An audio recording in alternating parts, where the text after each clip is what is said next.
एक बड़ी खबर इस वक्त शहडोल से, जहां सिकल सेल एनीमिया मिशन का आज शुभारंभ होगा। प्रधानमंत्री नरेंद्र मोदी के साथ वर्चुअली चर्चा टीएस सिंहदेव उस पर करेंगे। मिशन को लेकर उप मुख्यमंत्री टीएस सिंहदेव ने एक बयान दिया है और उन्होंने कहा है कि सिकल सेल को खत्म करना हमारे लिए बहुत जरूरी है। केंद्र सरकार इनिशिएटिव ले रही है, टेस्टिंग बढ़ाने की बात कर रहे हैं, जिसके परिणाम बेहतर होंगे। तो ये इस वक्त की बड़ी खबर आप तक हम पहुंचा रहे हैं। शहडोल से सिकल सेल एनीमिया मिशन का आज शुभारंभ होने जा रहा है। पीएम मोदी के साथ वर्चुअली टीएस सिंहदेव चर्चा करेंगे। मिशन को लेकर उप मुख्यमंत्री टीएस सिंहदेव चर्चा करेंगे। इसके साथ ही उन्होंने बयान दिया है, सिकल सेल को खत्म करना हमारे लिए बहुत जरूरी है। केंद्र सरकार इनिशिएटिव ले रही है, टेस्टिंग बढ़ाने की बात कर रहे हैं, इसके परिणाम बेहतर होंगे।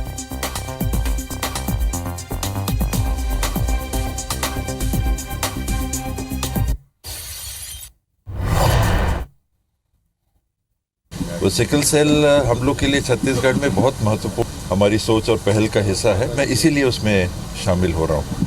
केंद्र सरकार भी इसमें इनिशिएटिव ले रही है और अपनी ओर से कुछ सहयोग टेस्टिंग इत्यादि के लिए करने में आगे बढ़ रही है। मुझे लगता है कि परिणाम सकारात्मक होंगे। चलिए, सौरभ सिंह परिहार हमारे संवाददाता ज्यादा जानकारी के साथ हमारे साथ जुड़े हैं। सौरभ, सिकल सेल को खत्म करने के लिए अभियान चलाया जा रहा है और टीएस सिंहदेव भी आज इस संबंध में प्रधानमंत्री नरेंद्र मोदी से चर्चा करेंगे। बिल्कुल, देखिए, प्रधानमंत्री नरेंद्र मोदी आज मध्य प्रदेश के शहडोल के दौरे पर हैं और सिकल सेल एनीमिया मिशन 2047 का वो शुभारंभ करेंगे। अर्थात जो है 2047 तक जो है पूरे देश भर में सिकल सेल एनीमिया मिशन को जो बीमारी पाई जाती है उसे खत्म करना है या कम करना है। ये पूरी तरीके से लक्ष्य निर्धारित केंद्र सरकार के द्वारा किया गया है। और आज इसी कार्यक्रम में जो वर्चुअल जो उप मुख्यमंत्री और स्वास्थ्य मंत्री हैं टीएस सिंहदेव, वो भी वर्चुअल जुड़ेंगे। आपको मालूम होगा कि छत्तीसगढ़ में सिकल सेल को लेकर बहुत ज्यादा ऐसे तादाद में देखने को मिलते हैं जिसकी बीमारी है सिकल सेल को लेकर।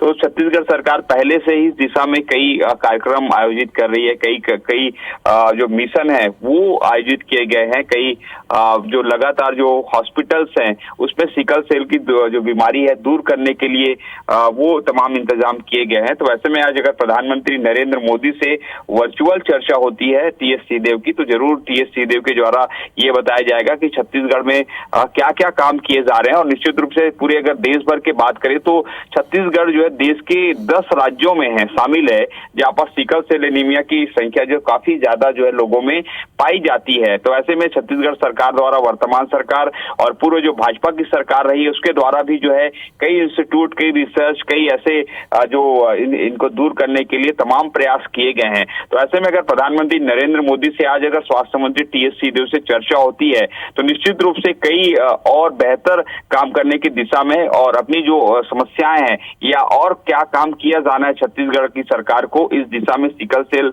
की दिशा में, तो वैसे में एक अच्छा मार्गदर्शन भी मिल सकेगा और सुझाव भी जो टीएस सिंहदेव द्वारा जरूर दिए जाएंगे। चलिए, बहुत शुक्रिया सौरभ पूरी जानकारी के लिए। वक्त की बड़ी खबर के साथ आपको बता दें, पीएम मोदी के दौरे पर सिंहदेव का तंज। मतदाता जानते हैं पीएम मोदी उनके लिए नहीं आ रहे हैं, पीएम मोदी अपने पार्टी के बुलावे पे आ रहे हैं। ये टीएस सिंहदेव यानी कि डिप्टी सीएम ने कहा है। छत्तीसगढ़ से इतना ही लगाव होता तो पहले आ जाते, लगाव होता तो साल में कम से कम एक बार जरूर आते। चुनाव के समय आएंगे तो सभी समझते हैं क्यों आ रहे हैं। तो ये बयान दिया गया टीएस सिंहदेव की तरफ से, जहां पे पीएम मोदी के दौरे पर सिंहदेव ने ये तंज कसा और कहा कि मतदाता जानते हैं कि पीएम मोदी उनके लिए नहीं आ रहे हैं, पीएम मोदी अपने पार्टी के बुलावे पे यहाँ पे आ रहे हैं। छत्तीसगढ़ से इतना ही लगाव होता तो पहले आ जाते, लगाव होता तो साल में कम से कम एक बार जरूर छत्तीसगढ़ आते। ये भी उन्होंने अपने बयान में कहा। चुनाव के समय आएंगे तो सभी समझते हैं कि वो क्यों आ रहे हैं। मतदाता हैं, वो भी जागरूक हैं, वो भी समझते हैं कि जो कुछ हो रहा है हमारे लिए वो नहीं आ रहे हैं।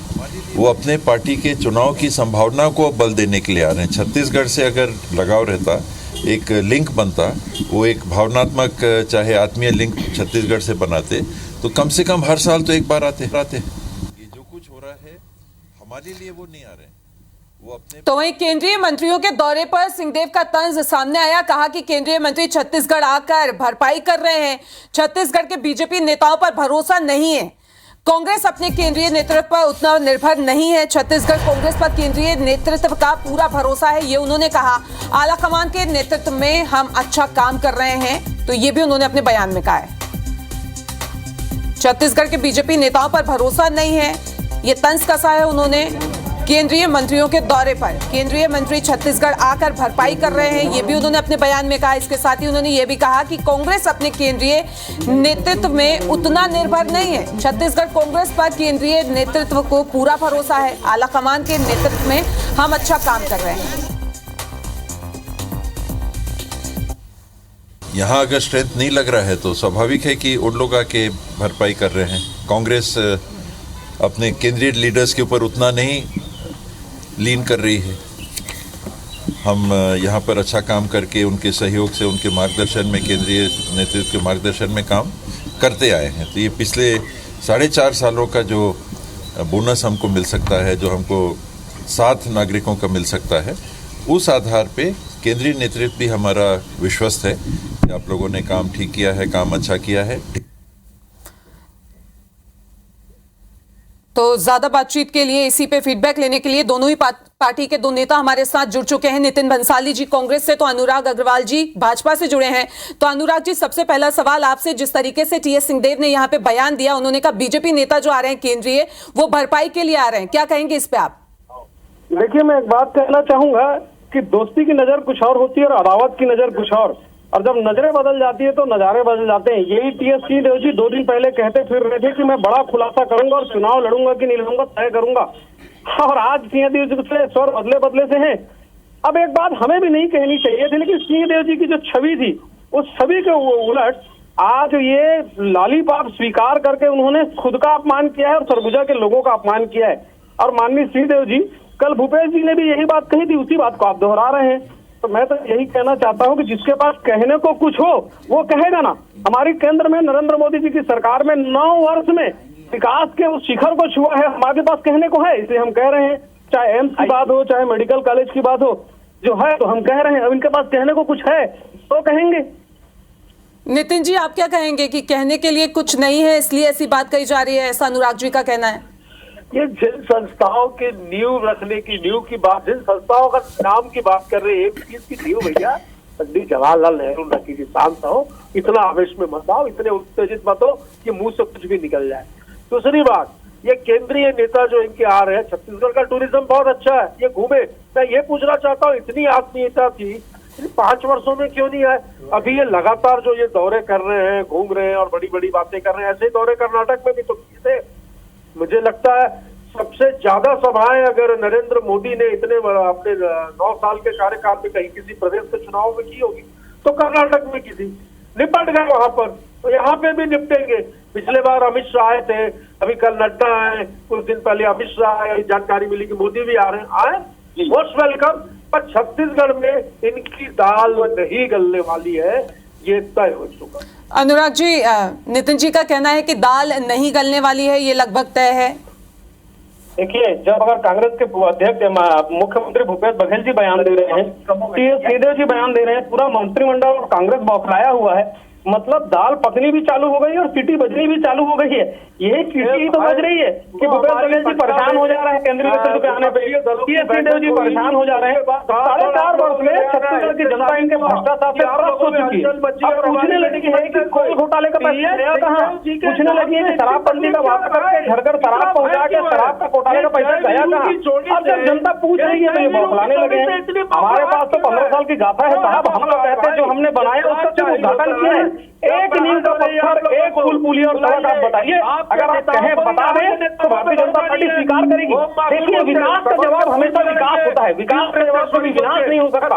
अगर हमने 10 पुल बनाए तो इनको 100 पुल बनाने चाहिए। पहले हम अनुराग जी को सुन लेते, फिर आपके पास आते हैं, आपसे भी फीडबैक लेंगे। पहले हम अनुराग जी को सुन लेते। नहीं होता तो हल्ला करेंगे, ये बता नहीं पाएंगे। नितिन जी की क्या बात है? कांग्रेस के भूपेश बघेल से लेकर टीएस सिंहदेव जी तक ले लिए, हल्ला करते हैं। मैं फिर कहता हूँ रुबीना जी कि विकास का जवाब विकास होता है, विनाश नहीं होता। अगर हमने 10 स्कूल बनाए तो इनको 100 बनाने चाहिए थे, हमने 5 मेडिकल बनाए तो इनको 9 बनाने चाहिए थे, लेकिन नहीं, इन्होंने एक भी इंफ्रास्ट्रक्चर के काम किए। नितिन जी, हम पहले अनुराग जी को सुन ले, फिर आपके पास आते हैं, सुन लेते हैं, उनका जवाब ले लेते हैं, फिर आपके पास आती हूँ मैं। जी अनुराग जी। देखिए मैं फिर कह रहा हूँ, तीसरी बार इसलिए कह रहा हूँ कि कांग्रेसी जैसी बोलना चाहो तो बौखलाने लगते हैं। मैं कहता हूँ विकास का जवाब हमेशा विकास होता है, क्योंकि राजनीति जन सेवा के लिए की जाती है। भारतीय जनता पार्टी ने अगर अपने कार्यकाल में 9 मेडिकल कॉलेज बना दी, इसको 90 मेडिकल कॉलेज बनाने चाहिए थे। हमने 30,000 किलोमीटर सड़क बनाया, इनको 60,000 किलोमीटर सड़क बनाना चाहिए थे। हमने सिंचाई के लिए 30,000 किलोमीटर का केनाल बनाया, इनको 70,000 बनाना चाहिए। चलिए जवाब ले लेते हैं, जवाब ले लेते हैं, जवाब ले लेते हैं। कहाँ से वो बोलने का मौका देंगे, कांग्रेसी कुछ बोल पाएंगे तो जवाब ले लेते हैं क्योंकि टाइम कम है। अरे मैडम, नितिन जी के पास जवाब होगा तो जवाब देंगे, उनको तो यही समझ नहीं आ रहा है डिबेट में बोलना क्या है। कांग्रेसी बौखला गए हैं। चलिए, आप दोनों ने अपनी बात रखी, अपना पक्ष रखा और हमसे बातचीत करने के लिए आप दोनों का बहुत बहुत शुक्रिया। धन्यवाद।